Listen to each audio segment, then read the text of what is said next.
it's easier to get a commercial agent than a theatrical agent. Yes. When you're first starting out. So I'd say another avenue to get a commercial agent would be Showcase, if they still exist, but do a showcase for commercial agents.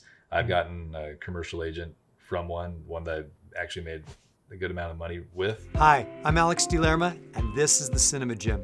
The Cinema Gym is all about helping you transition from the stage to the screen. When you're talking about acting on camera, getting an agent and or a manager, that's a big deal. That's something that is a big deal for It's actors. necessary. Mm-hmm. Absolutely. So let's talk a little bit about that. How do you get an agent or manager? Everybody's road to that, I guess, is going to be a little bit different. Mm-hmm. I got my first manager from a showcase that I did in the acting school. Mm-hmm.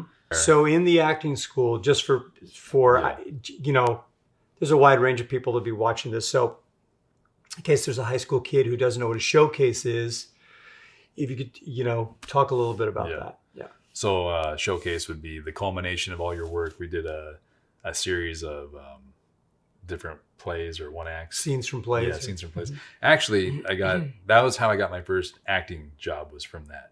My first professional acting job. Mm-hmm. I got my first manager from a relationship from a friend that I had there, that they knew somebody that had this manager, and I reached out to them, and I had just gotten this credit that I could tell them about. Right. And so then I was able to just reach out to them directly. I wouldn't call today because you might get on a blacklist. But everybody has their own sort of approach to it. Right. And since then, I've had several other managers or agents. Yeah. I think you said something great. Calling an agency usually is a no-no. Right. I think the exception to that rule, and there's an exception to every rule, is if youth will allow you to get a lot of get out of jail free cards. Exactly. Use your youth as much as you can. Yeah. Young people are forgiven a lot because of their lack of worldliness and experience. Right. It's a youth-driven market. And also people who have been around, like I don't even know how many actors I've mentored during my teaching, but the vast majority of them are very young. And then, I see myself, I remember I was making that mistake. I didn't know, how to contact a manager. I don't know how to do this, do that. So, from our work together that I like to pass that along. And that's not just me. There's something about that feels good for anybody who's been in the business any length of time, because you're just paying it forward. Right. So if you're a young person, even somebody who's in their early to mid 20s, if you can pass younger, you can get away with walking into an office. Hey, how's it going? I just was in the neighborhood. I heard great things. I thought I'd drop off my picture. Right. Another way, I guess the most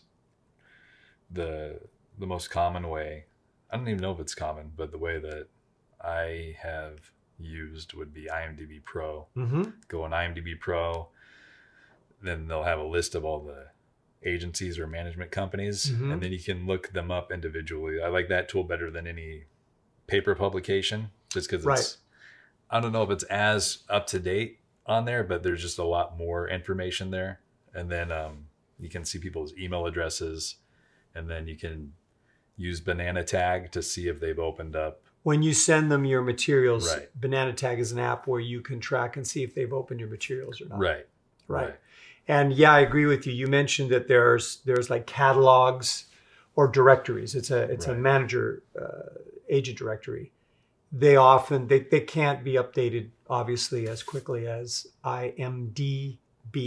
That's the Internet movie database for anybody who's not aware of it. The best way, though, and the way that I've had the most success is through a referral.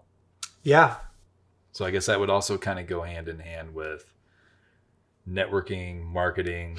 That's right. That's another video that we're going to do. But referral. So yes, calling, walking in, you can get away with it if you're a kid. Kid meaning under 25.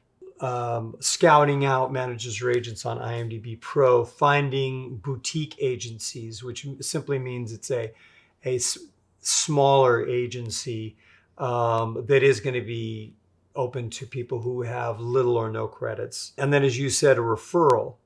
Right. So how would a young actor or a new actor, forget young, somebody could decide at 50 years old, hey, I'm almost ready for early retirement. I made a lot of money, whatever. Right. I think I want to. Well, I would say... how do they get a referral? Yeah, I would say do some acting first. Mm-hmm.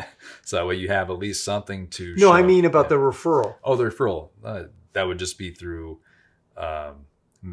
making relationship, a cordial relationship, maybe even a friendship with another actor or a colleague, and then seeing who they have as representation. And then if you feel comfortable enough asking them, but just because they have an agent, you would also want to see whether or not that agency has your type and how much of your type they have. Right. But to make a long story short, just ask them if they would mind referring you. Yeah. You can use their name to introduce yourself. So being in a play and reaching out to somebody, being in an acting class, because I'm sure there's maybe a newbie actor maybe watching this going, yeah, but how do I find that actor? And so that's why I'm just adding that. Do some plays, get into acting classes, and then just and what if the next question, I'm sure on the other end of this, is what if I know an actor who's with an agent I want to be with, and I say to that actor, will you refer me? And he says no. Or I'm afraid to ask him because I know he's going to say no. Mm-hmm. Here's what I would say. Contact the agent anyway. Yeah. In the subject line of the email, I could write, I'm in Dustin Coffey's acting class. Yeah. So, okay, you and I are, let's pretend we're not friends, but I just sent that to the agent. Okay, the subject line has caught their eye because they see one of their clients' names, Dustin Coffey. So naturally, they're going to presume that we're friends because they see your name in the subject line. But then when they open the email, I'll be honest and say, hi, Mr. or Mrs. Agent. I'm in an acting class with Dustin Coffey. I know he represents you. I admire his work greatly. And I feel like I would be a good fit for your agency. Please see my materials enclosed. There's a link to my demo and my resume is there as well. I look forward to talking to you soon. Is that unethical? No. I don't think so. No. And if Dustin Coffey has a problem, first of all, he's never going to find out that you put his name in a subject line. And if Dustin Coffey did find that out, what's wrong? You didn't lie. You didn't lie. You simply stated a truth. Yeah. I'm in an acting class with Dustin Coffey. It's almost like clickbait. There's also it's easier to get a commercial agent than a theatrical agent. Yes. When you're first starting out. So I'd say another avenue to get a commercial agent would be a showcase, if they still exist, but do a showcase for commercial agents. I've gotten a commercial agent from one that I've actually made a good amount of money with as well. And so I would say maybe that may not be the best route to do with a theatrical agent, just because they're harder to get, and you don't know if they're just there for the paycheck or if they're genuinely looking for talent. What I think you're saying is that if you do a showcase for a theatrical agent, it's very common that agents will go to a theatrical showcase not to find new talent. They could throw a rock and find new talent. They have actors approach them all the time. It's common knowledge that for the most part, agents and managers are going to theatrical showcases because they are paid by the person who is running that theatrical showcase. And I'm not disparaging actors or managers. It's a fact. They know it is. They're there for the buck. But you know what?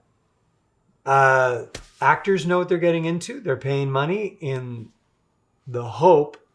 And now and then, they do get representation. So, but it is less likely than if you go to a commercial showcase. And we're both in agreement on that. And I wanted to add one last thing. You had mentioned about how you'd go on IMDBPro. You would scope out what managers or agents that you wanted to reach out to.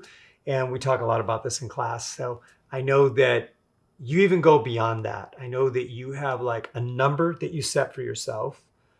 Like maybe you want to make 50 or 75 submissions in a week or 2 weeks. Like you set that goal. Yeah.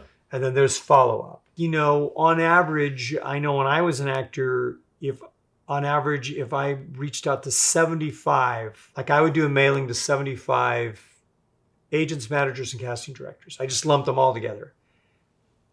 I'd get on average 1. Yeah. 2 was really good, but I'd get 1 for every 75. So do the math. Yeah. If you're only doing 10 submissions a week, you're going to get discouraged. You're going to run out of gas. You're going to go, you know, and give up. I'd also say too, just because you do get a response and you do get a meeting, depending on where you are in your career, As far as credits and things. Yeah. You don't have to say yes. Right. And, you know, it is a relationship.